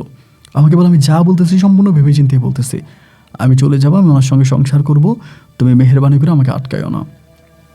আমি তখন বললাম তোমাকে আটকাবো না, আমি কী করে দেখো। এটা বলে আমি তখন দৌড় দিয়ে এসে দরজাটা আটকাই দিলাম বাইরে থেকে, আটকে আন্টিরে ডাক দিলাম, আন্টিরে ডাক দিয়ে চিল্লিতে শুরু করলাম একদম জোরে জোরে লাউডলি, আন্টি এটা হয়েছে এগুলো বলতেছে। আন্টি তখন মানে আন্টি সম্ভবত বিষয়টা জানতো না। আন্টি তখন বলে দরজা খোলো। ও আবার ভিতর থেকে দরজা লাগাই দিছে। পরে আমি বললাম আমি কিন্তু দরজা ভেঙে ফেলবো, তুমি দরজা খোলো। ধমকাধমকি করার পর তখন দরজা খুলছে। দরজা খোলার পরে ভিতরে আসছে এবং ভিতরে ঢুকে আন্টি তখন তন্নিরে মারতে শুরু করছে আমার সামনেই, মানে গালাগালি করতে শুরু করছে, ছোট লোকের বাচ্চা, ছোট লোক, তোর আমি লন্ডনে পাঠাইছি আমার জামাইয়ের কাছে, ওইখানে গিয়ে তুই পড়াশোনা করবি, তুই আমার জামাইয়েরই বিয়ে করলি, মানে খুব খারাপ একটা অবস্থা ওইখানে হয়ে যাচ্ছে। আমি তখন খুব কষ্ট করে আন্টির হাত থেকে ওকে সেভ করে আমি বললাম আন্টি আমি আপাতত চলে যাচ্ছি, আমি ওকে নিয়ে বেরিয়ে যাচ্ছি এবং আপনি প্লিজ আন্টি আপনি স্টপ করেন, আমি চলে যাচ্ছি। এইটা বলে আমি জোর করে আন্টির বাসা থেকে, আন্টি আমি যখন বেরোয় যাচ্ছি আন্টি বলতেছে আমি শুনতেছি, আমি আগ থেকেই সন্দেহ করছিলাম তুই কিছু একটা করতেছিস ওই দেশে, আমার আগেই সন্দেহ লাগছিল না, আমার জামাই এতটা চেঞ্জ হলো কেন, এরকম করতেছে। পরে আমি ওকে নিয়ে বেরোইছি। বের হয়ে যাওয়ার পরে আমি ওকে বললাম যে তুই গ্রামে যাও। আমি গ্রামে চলো, আমি যাবো না গ্রামে। তুই গ্রামে যাবি না? বলেন আমি গ্রামে যাব না, আমি গ্রামে যাব না, এরকম করে চিল্লাইতেছে, খুব লাউডলি চিল্লাইতেছে রাস্তার মধ্যে। তো এখন রাস্তার মধ্যে চিল্লাইতেছে, রাস্তার মানুষ তো আর জানে না ও আমার কে হয়, হয়তো কোনো খারাপ মানুষ পাইলে আমাদের ঝামেলাও করতে পারে। তো আমি তখন ওকে বললাম যে ঠিক আছে তুই আমার সঙ্গে চল, তুই কোনো কথা বলবি না। এটা বলে আমি ওকে টানা হেঁচড়া করে আমার এক কলিগের বাসায় নিয়ে গেলাম। আমার এক ভাই আছে, ওনার বাড়ি দিনাজপুরে, ওনার বউ নিয়ে উনি থাকে, ওনার বাসায় নিয়ে গেছে। ওনার বাসায় নিয়ে যাওয়ার পরে একটা রুমের মধ্যে আমরা বসালাম, বসে বললাম যে তুই নিয়ে গেলে কী হচ্ছে? ও বলে যেটা সত্য আমি সেটাই বলছি, আমি কোনো কিছু লুকাই নাই। যেহেতু আমার জীবনে উনি 2 বছর আমার হাজব্যান্ড হিসেবে ছিল, তো আমি ওনার কাছে আবারও চলে যেতে চাই, আমি এই নিয়ে আর কোনো কথা বলতে চাই না। আমার জীবনে যা হয়ে গেছে এগুলো বলতেছে আর কান্না করতেছে। তো আমি বললাম তো আমি জানি তুমি যা করছো, যেটাই করছো তুমি ইচ্ছে করে করো নাই, তুমি অবশ্যই ইচ্ছে করে করো নাই, তুমি করতে বাধ্য হয়েছো, আমি শিওর যে তুমি করতে বাধ্য হয়েছো, তুমি ইচ্ছে করে করো নাই। সো প্লিজ তুমি এরকমটা করো না, তুমি জাস্ট একটু স্টপ হও। ও কোনো কথাই শুনবে না, মানে কোনো কথাই শুনবে না, ও কান্নার মাত্রা আরও বাড়াই দিতেছে, আরও চিল্লাচিল্লি করতেছে। আমাকে জড়াই ধরলাম এবং জড়িয়ে ধরে সিরাতে আমি ওর সঙ্গে থাকলাম, ওই বাসায় থাকলাম এবং মোটামুটি আমাদের রাতটা যখন কাটলো অনেকটা সফট হয়ে গেছে। আমার কাছে মনে হয় ওকে যেন ব্ল্যাক ম্যাজিক করছিল। একটা মানুষকে ব্ল্যাক ম্যাজিক করলে মানুষটা যেরকম হয় ও একদম সেরকম হয়ে গেছে, মানে ব্ল্যাক ম্যাজিক করা মানুষের মতো। তা আমি ওকে লন্ডনে যেতে দিলাম না, যে না তোমার আর লন্ডনে যেতে হবে না, তুমি যাবা না। তো ও বলছে যে ঠিক আছে আর যাবে না, মানে মোটামুটি ওই রাতটা থাকার পরেই অনেকটা সফট হয়ে গেছে। আসলে দূরত্ব থাকলে সম্পর্কগুলো এরকমই হয়ে যায়, যখন কাছে আসছে তখন অনেকটা ঠিক হয়ে গেছে। পরে আমার সঙ্গে যখন থাকতে শুরু করলো, একসঙ্গে থাকতেছিলাম, এবার পরে আমি বললাম যে ঠিক আছে চলো আমরা বিয়ে করবো। না, ও বিয়ে করতে রাজি না। আর ওর ফোনে তো ওই লোকে ফোন দিয়ে ওরা পাগল বানায় ফেলতেছিল, ওর যেই মানে রাশেদ আলম, আমি ওর নাম্বারটা পর্যন্ত অফ করে দিয়েছি, সিমটা চেঞ্জ করে ফেলছে যাতে ওকে ফোন দিয়ে আর না পায়। তো আমি তখন আলাদা একটা বাসা ভাড়া করলাম, আমার ফ্রেন্ডের সঙ্গে কথা বলে আলাদা একটা বাসা, আমি তখন ওই বাসাকে উঠাইছি। ওঠানোর পরে দেন আমি তখন আমার কাজে যাচ্ছি। ওর প্রতি তখন আমার বিশ্বাস যে ও অন্য কোনো কিছু করবে না, এবং ওর পাসপোর্টটা আমি তখন হাইড করে রাখছি, আমার পাসপোর্টটা লুকিয়ে রাখছি ও যাতে চলে যেতে না পারে। এবার কি হলো ভাই, এভাবে প্রায় দিন আর রাতগুলো কাটতেছে, ওর খাওয়া দাওয়া টোটালি বন্ধ, খাওয়া দাওয়া করে না। এবং লন্ডন থেকে কি জানি একটা ট্যাবলেট নিয়ে আসছিল, এক ধরনের একটা মেডিসিন, শুধু এটা খাইতো রাতের বেলায়, শুধু এটা খাইতো, কোনো খাবার খাইতো না। খাবার কেন খাও না? একটা মানুষ খাবার না খেয়ে কয়দিন বাঁচতে পারে? তুমি খাবার খাবা না কেন? খাবার খাও। মানে যতই খাবারের জন্য ওকে আমি চাপ দেই, খাবার খাইতে বলে, ও খাবার খাই না, মানে টোটালি খাবার খায় না, খুব বাজে অবস্থা হয়ে যায়। আর একটা মানুষ খাবার না খেলে কীভাবে হবে? তার তো খাবার খাইতে হবে, খাবারই খায় না। এরকম করে আপনার দিন রাতগুলো কাটতেছে এবং সময় যত সামনের দিকে যাচ্ছে, ওর ভিতরে পাগলামি, ডিপ্রেশন, টেনশন এগুলো আরও বেশি বাড়তেছে। আমার বউ হওয়ার পরও এরকমটা করতেছে, খাওয়া দাওয়া করে না, খাওয়া দাওয়া টোটালিও করে না। এভাবে প্রায় 6 মাসের মতো কেটে যায়। 6 মাস একসঙ্গে থাকি এবং 6 মাস পরে যেটা দেখা গেল যে ও সারা রাত পেটের ব্যথা চিল্লায়। মানে ধরুন শুইছে, পিছনে আমার বলে যে আমার ব্যাক সাইড ব্যথা করতেছে, আমার পিঠে ব্যথা করতেছে, আমার পেটে ব্যথা করতেছে, মানে কেমন যেন ও সারাটা গুণ এরকম একটা মানে ভিতরে একটা ব্যথা একটা ভাব। তো আমি তখন বুঝতেছিলাম না যে কী করবো। পরে আমি বললাম তুমি ডাক্তার দেখাই, ডাক্তারের কাছে চল। ও ডাক্তারের কাছেও যাবে না। এটা লন্ডন থেকে ফিরে আসার প্রায় 6 মান্থ পরের কথা আমি বলতেছি, 6 মান্থ পরের কথা বলতেছি।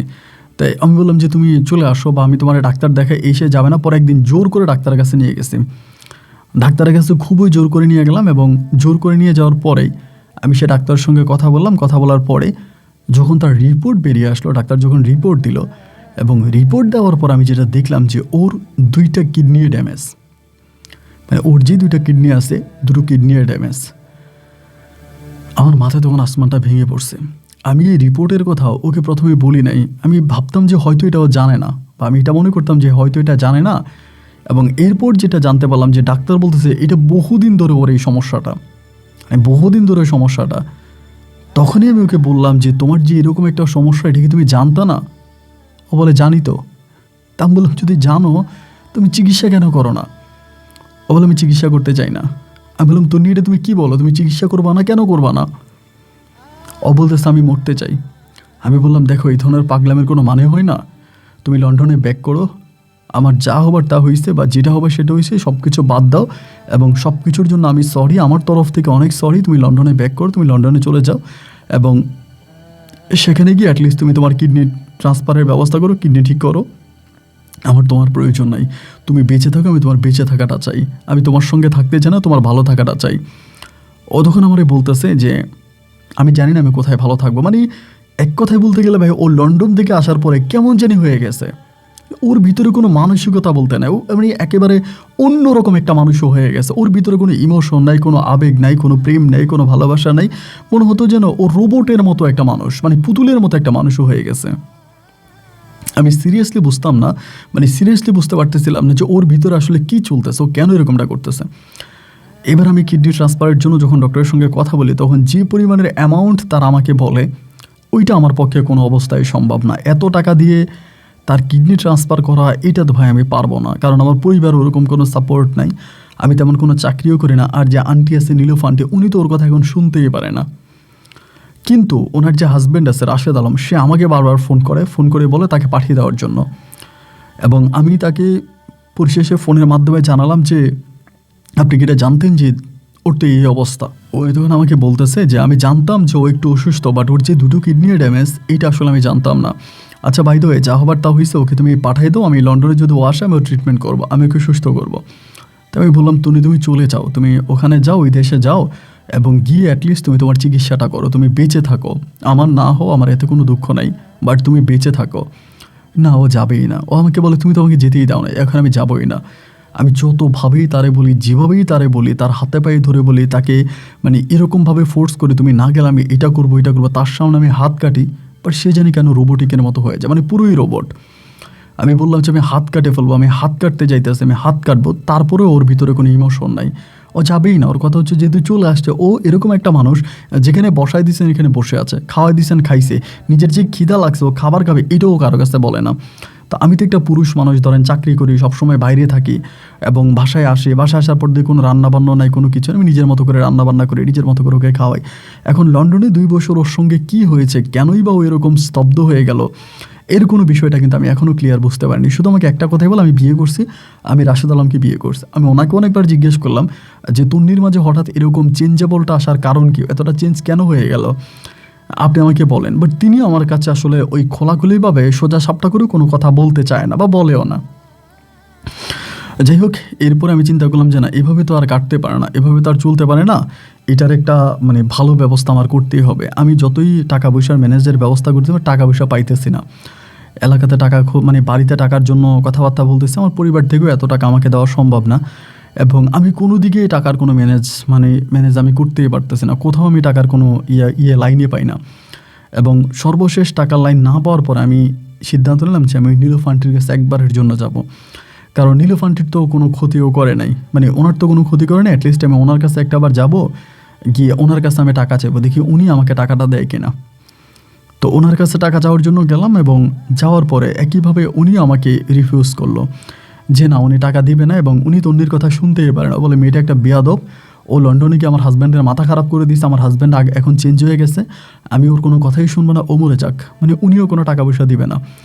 আপনি ভাই বিশ্বাস করবেন না, আমি কারো কাছেই কোনো টাকা পয়সা পাচ্ছি না, এবং আমি পাগলা কুকুরের মতো টাকার পিছনে দৌড়াইতেছি। কোথায় টাকা পাই, ওর চিকিৎসা কীভাবে করবো? দুটো কিডনির ড্যামেজ, যে কোনো সময় মারা যেতে পারে, যে কোনো সময় মারা যাবে। সুতরাং ওকে বাঁচাইতে হলে অন্তত একটা কিডনি তো লাগাইতে হবে। কেউ আমাকে কোনো টাকা পয়সা দিয়ে সাহায্য করে না। ওর বাবা মার কাছে কথা বলে, তারা তো এর আগেও না, ও মরে যাক, ওর আব্বা মার কথা একটা, ও মরে যাক। আমরা ওর মরা মুখও দেখতে চাই না। ও মরে গেলে ওর লাশটাও কখনো বাড়িতে নিয়ে আসবে না, ওরে আমরা দেখতেও চাই না। নীলফান্টির কাছে গেলাম, সেও রিফিউজ করলো। শুধুমাত্র রাশেদ আলম বলে যে লোকটা আছে, তিনি বললো যে হ্যাঁ, তিনি টাকা দিতে রাজি আছে, তবে সে লন্ডন চলে যেতে হবে, তাকে আমার লন্ডন পাঠিয়ে দিতে হবে। ভাই আপনি বিশ্বাস করবেন, আমি এমন একটা পথ অবলম্বন করি লাস্ট পর্যন্ত, যে মানে ওরে আমি বোঝানোর জন্য, আসলে কিন্তু আমি এটা মানে শুধুমাত্র একটা অভিনয় করি। আমি একদিন হলো কি, মানে হঠাৎ সিদ্ধান্ত নিলাম, যেহেতু ঢাকাতে আমাদের কেউই নেই, ওরও কেউ নাই, আমারও কেউ নাই, এবং আমরা তো ঢাকাতে দুজনে একাই থাকি। তো আমি যদি হঠাৎ করে একটা অভিনয় করি, লাইক আমি একটা পাগলের অভিনয় করি, যে আমি পাগল হয়ে গেছি, এরকম একটা অভিনয় করলে হয়তো লন্ডন চলে যেতে পারে।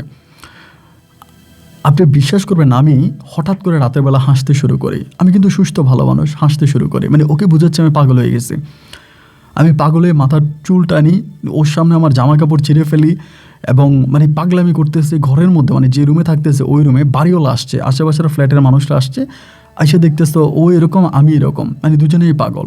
মানে ও ভালো এরকম, বাট আমি পাগল। তখন বাড়িওয়ালা ওর সঙ্গে কথা বলে, আমি শুনতেছি বাড়িওয়ালা কী বলে। ও বাড়িওয়ালাকে বলে প্রবলেম নাই, আমি ভাড়া দিব, আমার হাজব্যান্ড হয়তো একটু মানসিক সমস্যা হয়েছে, এই সমস্যা নেই, আমি দেখবো, আপনারা যান। ও বাসার সবাইকে বিদায় করে দিতেছে। ও নিজের মতো করে তখন টুকিটাকি রান্না বান্না করতেছে, আমাকে খাওয়াইতেছে। আমি বাসা থেকে বেরিয়ে যাবো, মানে পাগল, মানে একটা মানুষ যে পাগলের অভিনয় করে, ওরকম পাগলের অভিনয় করতেছে। ও যখন চলে যায় আমাকে ছেড়ে, ও গেল না। লাস্ট পর্যন্ত কী হয়েছে জানেন, আমি এরকম পাগলের অভিনয় করে বাসা থেকে বেরিয়ে গেছি, মানে ওর সঙ্গে পাগলের অভিনয় করে বাসা থেকে দৌড় দিয়ে বেরিয়ে গেছি, তারপরেও যাতে লন্ডনে চলে যায়। আমি ওর পাসপোর্ট সবই ওকে দিয়ে দিয়েছি। বাসা থেকে বেরিয়ে যাওয়ার পরেও আমি প্রায় 21 দিনের মতো বাসার বাইরে ছিলাম। 21 দিন বাসার বাইরে ছিলাম। 21 দিন আমি অপেক্ষা করছি ও নিয়ে লন্ডনে চলে যায়। 21 দিনের মাঝেও গেল না। 21 দিনের মাঝেও গেল না। আমি আশেপাশের বাড়িওয়ালাদের বা আশেপাশের লোকজনের সঙ্গে চুপিচারে কথা বলতাম, ওর খবর নিতাম, ও যায় নাই, ওইখানেই থাকে। তা এরকম করতে করতে আমি পরে লাস্ট পর্যন্ত মানে সর্বশেষ একটা স্টেপ নিলাম, মানে পাগলের অভিনয়টাও কয়েক মাস করলাম, এতও কোনো কাজ হলো না, ও যাচ্ছে না। পরে আমি নিচে স্টেপ নিলাম যে আমার তো আল্লাহ দুটো কিডনি দিয়েছে, আমি আমার একটা কিডনি ট্রান্সফার করবো, একটা কিডনি ট্রান্সফার করে দেখি আমি ওকে বাঁচাতে পারি কিনা, আমার একটা কিডনি সেল করে ওকে বাঁচানো যায় কিনা। তবে আমার একটা কিডনি সেল করলেও আমি ওর কিডনিটা ট্রান্সফার করতে পারি না, এর থেকেও বেশি টাকা আমার প্রয়োজন। তো সর্বশেষ আমি একটা কাজ করি, আমার মাকে বহু কষ্টে মাকে বুঝাইয়া আমার বড় বোনকে ধইরা আমি আমার বাড়ির একটু জায়গা বিক্রি করি। যদিও আব্বা এটাতে কোনোভাবেই রাজি ছিল না। আমার আমার যে ছোটো ভাই আছে ওরে ধরি, আমার বোনের ধরে একটু জায়গা বিক্রি করি, কিন্তু যে জায়গা টাকা তারা আমাকে দেয় এটা দিয়ে আসলে ওর কিছুই হবে না। তারপর আমি সিদ্ধান্ত নিলাম যে যাই হোক অন্তত কিডনিটা বিক্রি করি, আমার যে একটা কিডনি আছে এটা বিক্রি করি, এবং বাড়ি থেকে যেই টুকিটাকি সাপোর্টটা পাইছি ওই সাপোর্টে আমার কিডনি ট্রান্সফার করব। কিন্তু আমি ভাই এখনও জানি না যে ও আসলে কিডনি ট্রান্সফার করতে যাবে কিনা মেডিকেলে। ও তো কোনো কিছুই করে না। এখন মেডিকেলে নিলে যদি আমাকে বলে আমি মেডিকেলে যাবো না, পরে আমি এই পাগলের অভিনয় সব বাদ দিয়ে আমি বাড়িতে গেলাম, জমি বিক্রি করলাম, টাকা আনলাম, এবং নিজের কিডনি বিক্রি করার জন্য আমি তখন কথাবার্তা বলতেছি ডক্টরের সঙ্গে যে আমি আমার কিডনি বিক্রি করব এবং ওর কিডনি আমি ট্রান্সফার করবো। আমি এসে ওরে যেটা বললাম যে দেখো আমি গ্রাম থেকে টাকা আনছি। আমাকে বলো তুমি গ্রামে এত টাকা কই পাইছো? আমি বললাম আনছি যেখান থেকে পারছি, যেভাবেই পারছি আমি টাকা ম্যানেজ করে আনছি, আমার কাছে টাকা আছে, আমি তোমার কিডনি ট্রান্সফার করবো। ও না কোনো কিছু বলে না। আমি তখন ওরে বলতেছি, তুমি কি আমার কথা বুঝতেছো? আমার কথা বুঝতেছো আমি কি বলতেছি? ও বলে হ্যাঁ বুঝতেছি। আমি বললাম তুমি কি কিডনি ট্রান্সফার করবো, আমি তোমাকে নিয়ে যাবো? আমাকে বলে আমি লন্ডন যাবো না। যেন তোমার লন্ডন যাইতে হবে না, তোমাকে লন্ডনে যেতে হবে না, তুমি এখানেই কিডনি ট্রান্সফার করবা, এখানে আমি মেডিকেলে কথা বলছি। সব কিছু বলার পর তখন রাজি হলো। রাজি হওয়ার পরে আমি পরিকল্পনা করলাম যে আগে আমি আমার কিডনিটা ট্রান্সফার করি, এরপর আমি ওরটা করবো। মানে একইভাবে করতে গেলে তো আবার ওরে কে দেখবে। তো পরে দেখলাম যে ওর অবস্থা খুব খারাপ হয়ে গেছে। আবার ইতিমধ্যে আমি পাগলামি করে কয়েকদিন বাসার বাইরে ছিলাম, পাগলের অভিনয় করে। এরপরে দেখলাম যে ওর অবস্থা আরও খারাপ হয়ে গেছে। তো যার কারণে পরে আমি আমার বাড়ি থেকে আমার মাকে নিয়ে আসছি, আমার মারে আনছি, আমার ছোটো ভাই আছে, ছোটো ভাইয়ের বউ আছে, ওদেরকে নিয়ে আসছে যাতে ওরা আসে। তা আমার পরিবারের মানুষগুলো জানতো না যে আমি কিডনি বিক্রি করব বা আমার কিডনি আমি ট্রান্সফার করব। আমি আমার পরিবারের মানুষদেরকে বললাম যে ও যেহেতু অপারেশন থিয়েটারে যাবে, ওর যেহেতু মেডিকেলে যাবে, আমি একটা কাজের জন্য চিটংয়ে যাব, আমি যে অফিসে কাজ করি অফিসের কাজে চিটংয়ে যাব, এইটা আমি আমার পরিবারকে বলছি। কিন্তু ওই হসপিটালে থাকা একজন হিন্দু ভাই রাহুল নামের, উনি আমাকে সর্বোপরি হেল্প করে এবং ওনার মাধ্যমেই তখন আমি এই কাজটা করি আর কি। উনি আমাকে সর্বত্র সহযোগিতা করে। উনি সেখানকার একজন জুনিয়র ডাক্তার ছিলেন। যাই হোক, এরপরে আমার কিডনি আমি ট্রান্সফারের জন্য প্রস্তুতি নিলাম এবং সব কিছু ঠিকঠাক হলো এবং এভরিথিং ঠিক হওয়ার পরেই আমার কিডনিও ট্রান্সফার হলো এবং সব কিছু ঠিক হলো। হওয়ার পরে আমি মোটামুটি সুস্থ বললাম তখনও মেডিকেলে, এবং ফোনের মাধ্যমে আমার পরিবারের খবর নিচ্ছি। তখন কিন্তু ওর অপারেশনটা হচ্ছে না, অপারেশন হবে আবার 3 দিন পরে। আমি খোঁজ খবর নিচ্ছি আমার অপারেশন হওয়ার পর। আম্মা বলতেছে যে এরকম একটা ঘটনা, তোর কি এখানে ঢাকায় আসা দরকার না? আমি চিটংয়ে, আমি কাজে আছি, আমার কাজ শেষ করে আমি আসবো, তুমি টেনশন করো না। এই মাকে এরকম করে বোঝাচ্ছি যে অন্তত ওর অপারেশনটা হয়ে যাক। এইবারে 3 দিন পরে ওর অপারেশন তখন হবে। আমি তো আলহামদুলিল্লাহ আল্লাহর কাছে শুকরিয়া, আল্লাহর কাছে দোয়া করে আল্লাহ ওকে সুস্থ করে। এবং 3 দিন পরে যখন ওর অপারেশন হয় তখনও কিন্তু আমি আরেকটা মেডিকেলে, বাট ওর পাশাপাশি একটা মেডিকেলে ছিলাম। এইটা আমার পরিবার জানতো না। পাশাপাশি একটা মেডিকেলে আসি আমি। মেডিকেলে থেকে আমি খোঁজ খবর নিচ্ছি এবং খোঁজ খবর নিয়ে ওর অপারেশনটা হওয়ার পরে আমি যেটা জানতে পারলাম যে ওর অপারেশন হওয়ার পরে ওর জ্ঞান ফিরে নাই। আমি মার সঙ্গে যখন কথা বললাম, মা বলতেছে ওর জ্ঞান ফিরতেছে না, অবস্থা ভালো না, ডাক্তার বলতেছে ওয়েট করার জন্য, দেখা যায় কী হয়। তখন আমি চিন্তা করলাম যে হয়তো জ্ঞান ফিরবে, এটার জন্য ওয়েট করতেছিলাম। একটা পর্যায়ে আমি ওই আমার যে হসপিটাল আছে সে হসপিটালে ফোনের মাধ্যমে জানতে পারি, আমার মা আমাকে বলে যে তন্নির আর জ্ঞান ফিরে নাই, ওর আর জ্ঞান ফিরে নেই। এবং আমারে বলে তুই যেখানে থাকিস তাড়াতাড়ি আয়, ওদের লাশ পাড়ে নিতে হবে।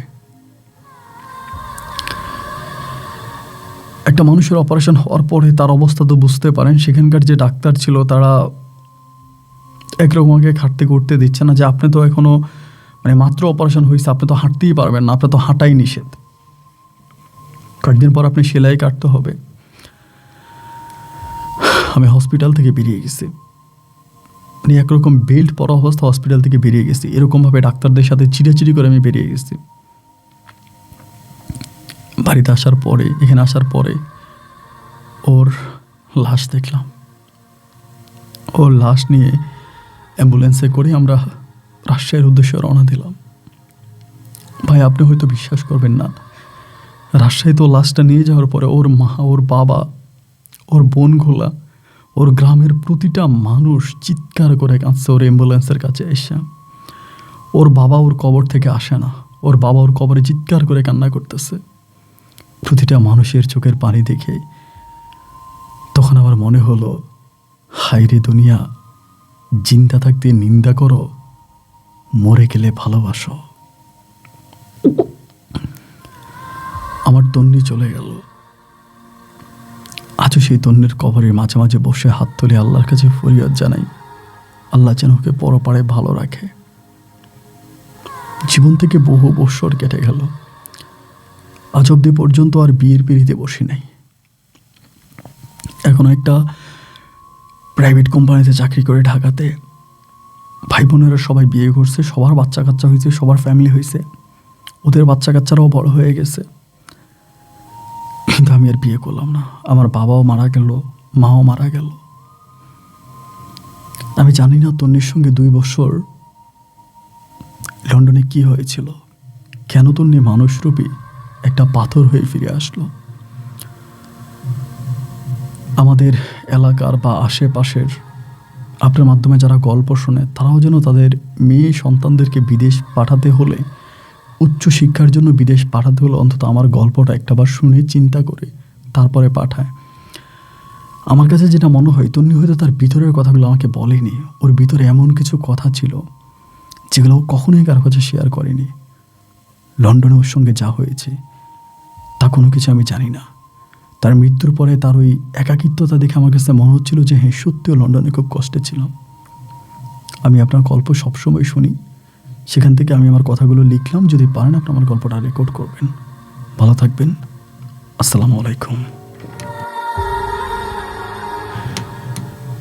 দর্শক বন্ধুরা, সবাইকে অনেক বেশি ধন্যবাদ এই পর্যন্ত আমার সাথে থেকে রাজশাহীর ভাই আকিব হোসেনের জীবনের এই হৃদয় বিদারক করুণ বাস্তব গল্পটা শোনার জন্য। কথাটা আসলেই সত্যি, জিন্দা থাকতে মানুষ নিন্দা করে, কিন্তু মরে গেলে সবাই প্রশংসা করে। মানুষটা কতই না ভালো ছিল। এই মেয়েটা যখন শিক্ষার জন্য, পড়াশোনার জন্য ফ্যামিলিরকে অবাধ্য হয়ে, আকিব তো দূরের কেউ ছিল না, তারই আপন ফুফাতো ভাই ছিল, তার সঙ্গে ঢাকায় চলে আসে। এরপর তার পরিবারের মানুষগুলো তার সঙ্গে যা করেছে তার রীতিমতোই অন্যায়। তবে আকিবের বোঝা দরকার ছিল, রাশেদ তার আপন বাবা ছিল না। রাশেদ আলম ছিল তার ডাক্কা বাবা বা ডাক্কু বাবা যাদেরকে বলে। আজকাল দেখা যায় যে এমনও গল্প আমি পাই যে নিজের মেয়ের, মানে নিজের রক্ত, এই মেয়ের প্রতিও বাবার খারাপ দৃষ্টি চলে আসে। সেখানে একজন ডাক্কা বাবার সাপোর্ট নিয়ে তন্নিকে লন্ডনে পাঠানোটাই আকিবের ভুল হয়েছে। আকিবের ভুল হয়েছে। সেই ভুলের মাসুল হয়তো তিনি আজ পর্যন্ত দিয়ে রেখেছে বা আজ পর্যন্ত দিচ্ছে। দেখেন, জীবনটা অনেক ছোট, আমাদের জীবনটা অনেক ছোট্ট। আমরা এই ছোট্ট জীবনে যে পরিমাণে প্ল্যানিং করি, আল্লাহ মাঝে মাঝে হাসে। আল্লাহ হাসে আর তাকে বলে, আরে বান্দা, তুই রাত্রে ঘুমাবি, সকালে উঠতে পারবি কি না? তোর এই প্ল্যানিং নাই, তুই গাছ লাগাই দিলি, এটা 10 বছর পরে তোর লাখ টাকা দাম দিবে। অথচ সকালবেলা ঘুম থেকে উঠতে পারবে কিনা তার কোনো নিশ্চয়তা নাই। তো যাই হোক, আল্লাহ আমাদের সবার মনে সেই ভয়টা জাগাক। সবাই অন্তত দিনে একবার ঘুমোতে যাওয়ার আগে মৃত্যুর কথা চিন্তা করবেন। তবে ভিতরের যত লোভ আছে, খারাপ চাহিদা আছে, সব কিছু দূর হয়ে যাবে। সবাই ভালো থাকবেন, সুস্থ থাকবেন। আপনাদের সুস্থ থাকার প্রত্যাশা আমি আপন। আজকের মতো এখানেই বিদায় নিচ্ছি। দেখা হবে নতুন দিন, নতুন কোনো গল্পে। আল্লাহ হাফেজ অ্যান্ড আসসালামু আলাইকুম।